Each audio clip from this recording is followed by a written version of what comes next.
Hello and welcome you all dear students. आज मैंने जब न्यूज ओपन की, वहां पे मैंने देखा प्रोब ऑर्डर्ड इनटू डिस्क्रिपेंसीज इन जेकेपी कांस्टेबल एग्जामिनेशन। मैं यहां पे बहुत ज्यादा खुश हुआ कि इतना जल्दी यहां पे इन्होंने इन्वेस्टिगेशन की, और मैंने सोचे ये एक इंडिपेंडेंट इन्वेस्टिगेशन होगा। लेकिन जब मैंने यहां पे ये वाली चीज पढ़ी, the members have given the task and we have asked them to look into the matter very intricately। यानी जेकेएसएसबी चेयरमैन ये कह रही है कि हमने अपने मेंबर्स को ये काम दिया है कि वो इन्वेस्टिगेशन करेंगे। ये काम था जो नई इलेक्टेड गवर्नमेंट है उनका काम था इन्वेस्टिगेशन करना। और इन्वेस्टिगेशन यहाँ पे एक इंडिपेंडेंट एजेंसी करनी चाहिए थी, चाहे वो जुडिशियल हो या सीबीआई के थ्रू हो, लेकिन एक इंडिपेंडेंट एजेंसी होनी चाहिए थी जो यहाँ पे इन्वेस्टिगेशन करती। लेकिन ये बोर्ड वाले खुद ही अपने आप को इन्वेस्टिगेट करेंगे। आज तक मैंने ऐसा कभी भी नहीं सुना है कि चोर जो है उसी को काम दिया जाए कि वो खुद इन्वेस्टिगेशन करे क्या वो चोर है या नहीं है। यहां पे एलिगेशन लग रहे हैं स्कैम के। अगर स्कैम होगा तो वो किसने किया होगा? क्या जेकेएसएसबी ऑफिशियल के अलावा ये पॉसिबल है कि स्कैम हो? क्या कोई बाहर से थर्ड पार्टी उठ के वो अंदर से पेपर निकाल ले और चला जाए? ऐसा तो पॉसिबल बिल्कुल भी नहीं है। जब तक ना ऑफिशियल्स मिले होंगे तब तक स्कैम पॉसिबल नहीं है। और इन लोगों को लगता है कि हम यहाँ पे पागल बैठे हैं, हमें सब यकीन आ जाएगा कि अब बहुत बढ़िया तरीके से इन्वेस्टिगेशन होगी। पहले जब एपटेक थी तब सब यही बोल रहे थे कि जो एपटेक कंपनी है वही चोर है। हमने सोचा सच में वो एपटेक चोर है। हम सभी ने मिलकर आवाज उठाई कि भाई एपटेक को आप यहां से निकाल दो। फाइनेंस अकाउंट असिस्टेंट, उसका इन्होंने एग्जाम स्क्रैप कर दिया बिना किसी इन्वेस्टिगेशन के। स्कैमर कौन है क्या है कोई नहीं देखा, सीधा स्क्रैप कर दिया। जेके पुलिस कांस्टेबल में इन्वेस्टिगेशन की, स्कैमर सामने आए, लेकिन उनको कौन सी सजा मिली? हमें तो सिर्फ इतना है पता है कि उनमें से जो एक जिसके ऊपर एलिगेशन लगे उसने तो एनसी ज्वाइन कर दी।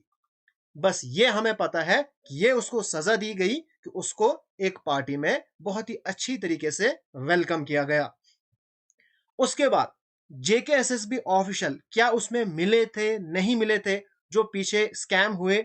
अगर मिले थे तो उनको कौन सी सजा लगी वो हमें कोई भी मालूम नहीं है। और अब यहां तक नौबत पहुंची कि वो खुद ही अपने आप के ऊपर इन्वेस्टिगेशन करेंगे क्या उन्होंने चोरी की है या नहीं की है। ये एक अजीब तरह की इन्वेस्टिगेशन होगी। लेकिन इस सब में हमारा भी कसूर है। मैंने आप सभी को बोला कि हमें एक मुहिम चलानी है स्कैम के खिलाफ। मैंने अब आप सभी को बोला था अपने अपने एरियाज के जो एमएलए हैं उनको आप कॉल करो। अगर आप उनके साथ मिल नहीं सकते हो उनको तो आप कॉल कर सकते हो। इतने सारे एमएलए हैं, सारे तो चोर नहीं हैं। कम से कम एनसी में भी कुछ ऐसे होंगे कि जो चोर नहीं है। तो अगर आपको उनके नंबर नहीं है, बहुत सारे वर्कर्स होते हैं जो आपके एरिया में है, उन वर्कर से आप उस एमएलए का नंबर ले सकते हो, उसको आप कॉल करो। और वो जो आप कॉल करोगे उसकी आप रिकॉर्डिंग रखो। वो आगे से जो भी कहेगा उसको हम सोशल मीडिया पे चढ़ाएंगे, ताकि कल को उनको हम कहेंगे जब वो फिर से हमारे पास वोट मांगने आएंगे तो हम उनको क्लियरली बोलेंगे कि भाई आप क्या करना चाहते हो, आपका मेन मोटिव क्या है, आप मैनिफेस्टो के अंदर क्या बोलते हो और एक्चुअल में क्या करते हो। हमारे जो सीएम साहब हैं उनको फिलहाल मौका नहीं मिल रहा है। वो फिलहाल गेम्स में बिजी हैं, फंक्शंस में बिजी हैं और फोटोग्राफी में बिजी हैं। रोज उनके नए नए फोटोग्राफ्स आते हैं। बस उनका सिर्फ इतना काम है। बाकी क्या हो रहा है, स्कैम हो या किसी को कोई परेशानी हो, उससे उनका कोई भी लेना देना नहीं है। वो फिलहाल बिजी है फोटोग्राफी में। और बाकी जितने भी कहीं पे फंक्शन हो, कहीं पे गेम कुछ खेलनी हो, वहां पे वो बढ़ चढ़ कर वहां पे वो हिस्सा लेंगे। लेकिन फिलहाल उनको काम करने में कोई भी इंटरेस्ट नहीं है। यहां पे आप सभी बच्चों को मैं फिर से एक बार कहूंगा, ये हमारी जिम्मेदारी है कि जो स्कैमर से उनको हमने एक्सपोज करना है। इतना तो हम कर ही सकते हैं कि स्कैमर को हम एक्सपोज करेंगे। सबसे पहले मैंने तो उनको इनवाइट किया था कि भाई आओ इंटरव्यू लो। अब आपका भी काम था, मीडिया का काम था, उन बच्चों को जो टॉपर हैं, कौन से टॉपर, मेंटॉस टॉपर, उनसे पूछना था भाई, उनका इंटरव्यू लेना था, कैसे उन्होंने सडन 6 दिन में इतनी मेहनत की और जीरो से सीधा 90 मार्क्स पहुंचाए, जीरो से सीधा 80 उन्होंने मार्क्स पहुंचा दिए, कैसे ये सब चीजें हुई। और ये जो इन्वेस्टिगेशन हो रही है, इससे आप अंदाजा खुद ही लगा सकते हो ये इन्वेस्टिगेशन क्या करेंगी। जिन्होंने फाइनेंस अकाउंट असिस्टेंट या जेके पुलिस में जो इन्वेस्टिगेशन की, वहां से क्या रिजल्ट निकल के आ गया वो हमारे सामने है। इतना बड़ा वहां पे धांधली हुई, 1-2 साल बच्चे दरबदर रहे, लेकिन फिर भी जो ही नेक्स्ट एग्जाम हुआ वहां पे फिर से वही सिस्टम है। इसलिए हम सब चाहते हैं स्कैम अब खत्म होना चाहिए, ये जो स्क्रैपिंग सिस्टम है ये भी खत्म होना चाहिए। एग्जाम जो है सिर्फ एक बार होगा, बार बार एग्जाम देने के लिए हम यहाँ पे नहीं बैठे हैं। हम बार बार पढ़ेंगे, फिर एग्जाम देंगे, फिर पढ़ेंगे, फिर एग्जाम देंगे और वो कैंसिल करेंगे। सिर्फ इतना ही काम यहाँ पे नहीं है। हमारा काम है एक बार एग्जाम लो और उसमें कोई भी स्कैमर नहीं होना चाहिए।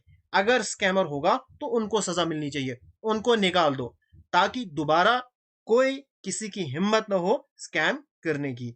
अब आपसे फिर से एक बार मैं रिक्वेस्ट करता हूं, सबसे पहला काम है इस वीडियो को आप ज्यादा से ज्यादा शेयर करो, अपने मैसेज को फैलाओ और जितने भी आपके इलाके के एमएलएज हैं उन एमएलएज के ऊपर प्रेशर बनाओ। भाई आपका काम था इन स्कैम्स को खत्म करना, अगर फिर से वही सिस्टम रहेगा फिर आपका क्या काम है। उनको बार बार कॉल करो, वो जो आपसे कहेंगे उसको रिकॉर्ड करो। हम अपने सोशल मीडिया पे, मैं आपको अपना प्लेटफॉर्म दे रहा हूं, यहां पे भी बहुत बड़ी हिम्मत होनी चाहिए। आपने बहुत सारे यूट्यूबर्स देखे होंगे जो सिर्फ इतना कहेंगे कि भाई जो है जेके पुलिस कांस्टेबल में कुछ इशू हुआ है। भाई स्कैम जो लफ्ज यहां पे बोलना, इसके लिए बहुत बड़ी हिम्मत चाहिए। मैं हिम्मत कर रहा हूं, आपको भी थोड़ी सी हिम्मत करनी पड़ेगी, तब जाके अगर हम सब मिलेंगे तब जाके स्कैम्स खत्म होंगे या एटलीस्ट रिड्यूस होंगे। अगर खत्म नहीं होंगे तो कम से कम ये कम जरूर होंगे। ठीक है, सो ऑल द बेस्ट।